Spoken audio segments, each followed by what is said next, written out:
Hezbollah se ha limitado a hacer esa advertencia, pero que por ahora no va a escalar más, al menos no de manera inmediata. Yo creo que buena parte de lo que ocurra en la situación de alto el fuego en el Líbano entre Israel y Hezbollah va a depender mucho de cómo se desarrolle la situación en Siria, perdonad. Quizá supongo que Jorge habrá hablado de ello, ¿no? De la Sí, situación en Siria en extensión, y ya no solo la situación en Siria, sino el peligro que existe, ¿no? De la intervención de varios países en la situación actual de la guerra civil, ¿no? Porque hemos visto ciertos movimientos de Israel en la frontera, en la situación de los altos del Golán. Hay que recordar, por ejemplo, como detalle, que esto supongo que no lo habrá comentado, eh, Jolani, al-Golani, como se le conoce, el líder de HTS, ¿no? Tahrir al-Sham, el que está llevando a cabo la ofensiva, él es natural del Golán, de los Altos del Golán. Su familia es de ahí. Ellos fueron expulsados de los Altos del Golán. Por lo tanto, pues bueno, por dejar claro, que no hay ningún tipo de simpatía, evidentemente, por parte de esta gente hacia Israel. Israel, precisamente, no tiene mucho interés en que este sector se haga con el control de Siria o que pueda llegar sobre todo a Damasco. Entonces Israel se está posicionando ya ahí, Hezbollah tampoco tiene ningún interés en eso, evidentemente, Hezbollah apoya al gobierno sirio, pero el problema es que Hezbollah está exhausta militar y políticamente, sobre todo ya no solo militar, sino que políticamente le supondría un costo muy grande eh, realizar ese tipo de operaciones en Siria, cuando está pendiente la elección del próximo presidente dentro del país. Entonces, lo que ocurra dentro de la dinámica de alto el fuego va a estar fundamentalmente influido por eso. Estamos viendo además, durante la guerra hubo un gran influjo de refugiados sirios de vuelta a su país. Y ahora mismo ya no estamos hablando de Hama, Hama ha caído y por lo tanto ahora mismo estamos hablando de Homs. Homs ya está en la frontera con el Líbano, ya es una zona muy sensible que se puede, digamos, ver afectada por esos flujos que haya desde el Líbano. En general, la población refugiada siria en el Líbano es generalmente de mayoría suní y tiene unas posiciones, evidentemente, contrarias al gobierno de Al-Assad en general. Y bueno, hay que recordar momentos de tensiones importantes que ha habido y de la participación de Hezbollah en la guerra civil siria, como por ejemplo la ofensiva en 2015. En este caso fue contra sectores, no sé si de Al-Qaeda o de Estado Islámico, ahora mismo no lo recuerdo, en la frontera, cuando la situación obligó al propio ejército libanés a intervenir. Eso fue, digamos, el pico de la intervención de Hezbollah en la guerra civil siria y el momento en el cual consiguió desplazar más dentro del ámbito político libanés a un apoyo hacia su intervención, porque se consideraba que había un peligro inminente de que Líbano se viera abocada al escenario de la guerra civil siria y de ciertos elementos salafistas dentro del país que se habían llegado con esas oleadas de refugiados sirios dentro del país. Y, por ejemplo, también es importante las tensiones que hubo, en este caso estamos hablando del norte, precisamente cerca a Homs, las partes de población alawita, ¿vale? Hay que recordar que también hay una minoría alawita importante en el norte del Líbano y son sectores cercanos al gobierno de Al-Assad que eran principalmente algunos de los apoyos más importantes que tuvo Siria durante su ocupación del Líbano. Hay que recordar que Siria ocupó el Líbano desde el año 1978 en parte, bueno, cuando se inicia la guerra civil en el Líbano, Siria interviene bastante pronto, pero sobre todo lo que es el periodo posterior, cuando se firma, digamos, el acuerdo de paz, ¿no? En el 89 en Taif, Siria queda como garante, ¿no? Dentro del país, ocupándolo militarmente hasta 2005, hasta la revolución de los cedros. Entonces, precisamente, Al-Assad, ¿no? El gobierno de Al-Assad, tanto padre como hijo, se apoyan en los chiitas, en la alianza con Hezbollah, como por ejemplo en sectores cristianos y sobre todo los alawitas como una de las minorías importantes. Y entonces, pues bueno, evidentemente la llegada de los islamistas sirios a Homs podía poder reavivar esas tensiones dentro del Líbano. Así que bueno, es decir, ahora mismo Siria, como sabemos, es el punto caliente más importante dentro de Oriente Medio y podría generar una ampliación del conflicto y hacer estallar las tensiones regionales que hasta ahora se han visto hasta cierto punto contenidas.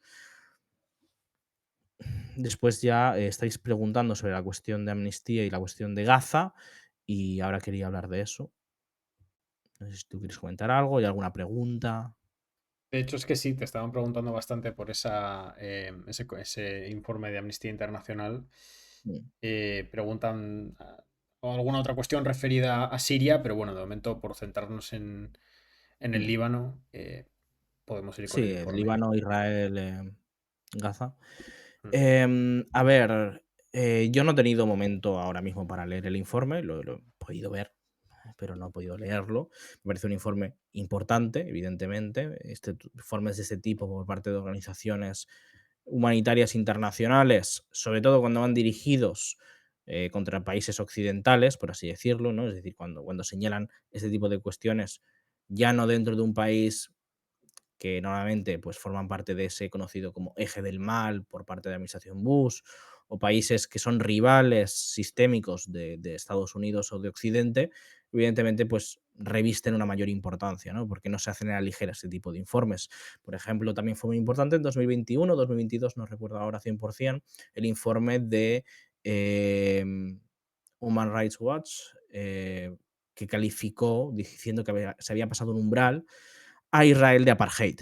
Eso, por ejemplo, informe fue muy importante y es muy citado porque evidentemente influye en las políticas de ciertos estados, en la aproximación que hacen ciertas organizaciones humanitarias al país, etcétera.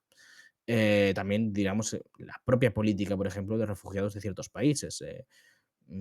Hace relativamente poco, Reino Unido aceptó por primera vez a un israelí palestino, es decir, un palestino con ciudadanía israelí, como refugiado en Reino Unido por persecución política, ¿vale? Es decir, eso es importante porque abre la puerta a que Reino Unido, dentro de su sistema legal, considere que los palestinos dentro de Israel están perseguidos políticamente, están en una situación de apartheid, etcétera. Por lo tanto, tiene influencia, evidentemente, en este tipo de cuestiones. Por lo tanto, un informe como es el de Amnistía Internacional, calificando después de más de un año, evidentemente yo pienso que las evidencias, y aquí lo hemos dicho, eran obvias bastante antes, pero bueno, han tardado lo suyo, pero ahí está, y evidentemente tiene su peso, es decir, que Amnistía Internacional declare que no solo que se ha cometido un genocidio, sino que el genocidio continúa en marcha dentro de Gaza, ¿vale? Eso es, también hay que resaltarlo. No solo hablan de que se ha cometido, sino que continúa hoy en día. Em, Nuestra atención, evidentemente, con la cantidad de crisis que hay, se ve afectada, la cantidad de atención que podemos depositar hacia cada cosa, pero intentamos continuar al menos informando desde aquí, de vez en cuando, con cierta asiduidad a lo que ocurre dentro de la Franja de Gaza. Y hemos tenido numerosas masacres durante los últimos días. Por ejemplo, esto, sobre todo en el día de ayer y de hoy, hemos tenido el desplazamiento forzado, ¿no?, de la zona de Beit Lahilla.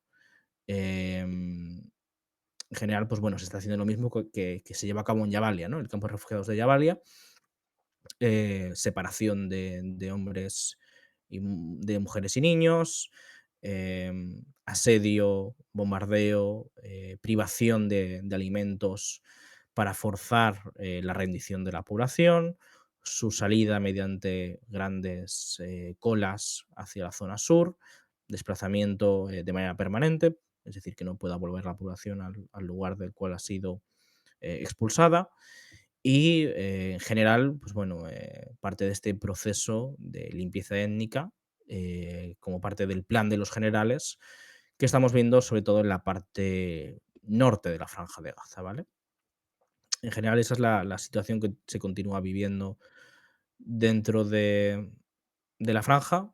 em, y sobre todo, pues bueno, hemos visto también durante los últimos días que las organizaciones humanitarias cada vez se niegan más a enviar ayuda a esa parte porque no hay ningún tipo de seguridad ni de garantías por parte de Israel. No sé si tenéis alguna pregunta a este respecto. Sí, recordad que estamos atentos. Sí. Cualquier pregunta que queráis hacer, podemos, podemos ir respondiendo. De hecho, Ángel, ya que has comentado el Mm, informe, me acuerdo en su momento cuando se firma, cuando Netanyahu ujú, confirma ese alto el fuego con Hezbollah, ese acuerdo para el alto el fuego con Hezbollah, más allá de esas sistemáticas vulneraciones que se comentaba que básicamente con esto Israel lograba un tiempo de descanso político para el gobierno de Netanyahu, capacidad para rearmar a su ejército y sobre todo la posibilidad de eh, concentrar esfuerzos en Gaza. Además, teniendo en cuenta que hay una parte importante del fuego internacional que ahora se están desviando, en concreto, a la reactivación de la guerra en Siria y en términos de figura personal, quizá en otros como Bashar al-Assad, ¿crees que esto puede acelerar alguna de las tendencias que estábamos viendo en Gaza? sí, en general, es decir, ahora Israel, como dices, cuenta con la mano, una mano más libre, ya no está atado al norte de Israel la cuestión del Líbano y evidentemente el foco de atención mediática también es muy importante.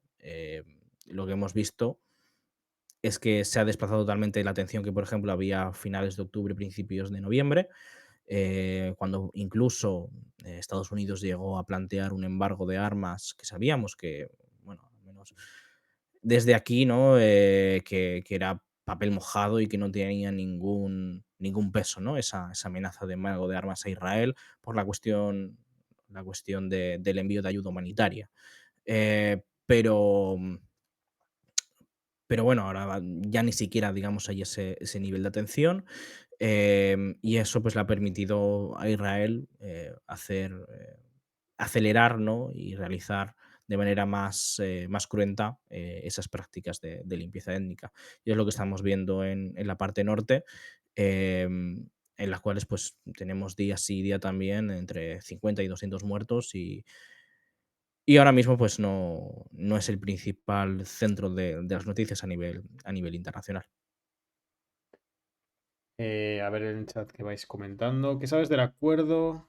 Eh, sí, esto me lo preguntaron en campaña, el acuerdo Ujú. universitario entre Israel y Uruguay, y yo eso no lo vi, no me he fijado mucho, la verdad. Pero sí es cierto que Israel tiene una cierta presencia a través de vínculos entre universidades, sobre todo con otros países en Occidente. A través de las embajadas también ejerce una cierta influencia en países de América Latina, pero no sé si esto se ha visto acrecentado desde el 7 de octubre. No me consta en cualquier caso. No sé, Ángel, si tú sabes si esta diplomacia que ejerce dentro de los propios países, a través de, como digo, embajadas y centros de estudios y demás, si se le ha dado un mayor peso. No, no, ni idea. Lo otro que sí que quería comentar es respecto a la política interior en Israel. Es decir, mm, con la cuestión del Líbano, lo que hay sectores que no están nada de acuerdo con la decisión de alto el fuego y la oposición también lo ha utilizado para golpear a Netanyahu y al gobierno. Es decir, en general, en cuanto a lo que es la política interna, no es algo que sea, digamos, lo más beneficioso para Netanyahu. Pero lo necesitaba, sobre todo con respecto a, por ejemplo, el tema de la orden de arresto contra Netanyahu y también pues para conseguir mayor espacio y mayor libertad. Em, lo que tenemos ahora, sobre todo a nivel de política interna, que quería comentar, es un recrudecimiento de enfrentamiento entre los sectores, digamos, del gobierno y ese nacionalismo mesiánico, y el interés de Netanyahu de mantenerse en el poder, y los sectores más vinculados al aparato de seguridad nacional, es decir, todo lo que es el establishment de inteligencia y militar. Especialmente debido a la presentación de una ley en el Parlamento por parte del gobierno, que busca dar inmunidad a todos aquellos militares o asesores que den información al primer ministro, ¿vale? Es decir, esto se debe a que uno de los asesores de Netanyahu, bueno, creo que han sido varios al final, pero uno de los asesores más importantes de Netanyahu, em, envió material militar clasificado de inteligencia a una revista alemana, al Bild, y si no recuerdo también alguna otra, no recuerdo el nombre, Y el caso es que era información no solo clasificada, sino manipulada. Es decir, la información que se había sido filtrada por parte de algún militar a la oficina del primer ministro había sufrido una manipulación del contenido para vender la narrativa del primer ministro. Es decir, la narrativa de que jamás no quería llegar a ningún acuerdo y de que, por lo tanto, los rehenes, ¿no? Los prisioneros israelíes, no se podía llegar a ningún acuerdo para rescatarlos con Hamas.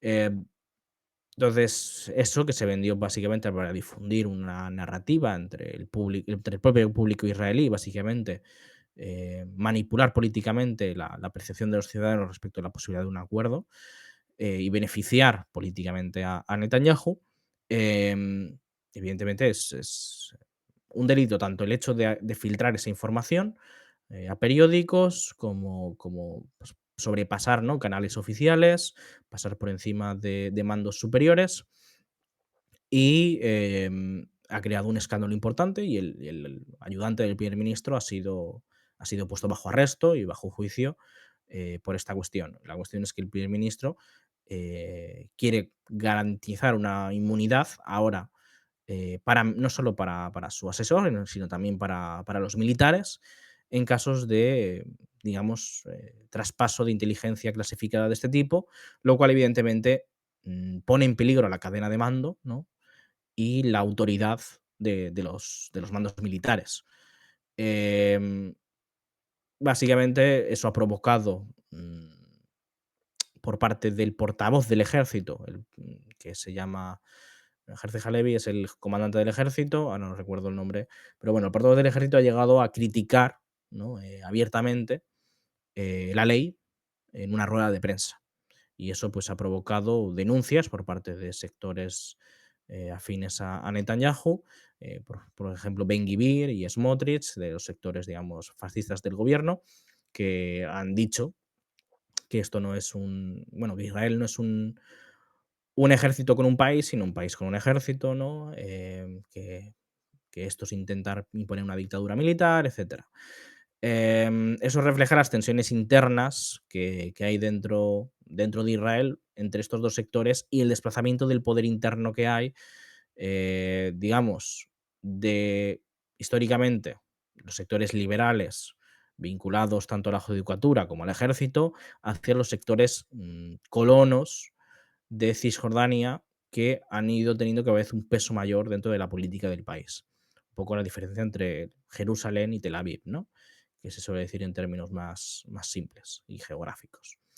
Em, Esto, pues, ya es un debate de largo recorrido, que directamente en la propia razón de ser del 7 de octubre también hubo acusaciones cruzadas en este sentido y que llaman otra vez a la posibilidad de un conflicto interno en Israel. Es decir, abiertamente se ha hablado en ciertas ocasiones, durante toda la crisis que hubo durante el periodo de 2023, por ejemplo, con el intento de reformar el sistema judicial del país y quitarle poderes al Tribunal Supremo, la posibilidad que se ha hablado abiertamente de una guerra civil y que hay un miedo hasta cierto punto real de que mm, un sector de un sector social en Israel se arrogue eh, poderes sobre el conjunto de la política y de la sociedad, ¿no?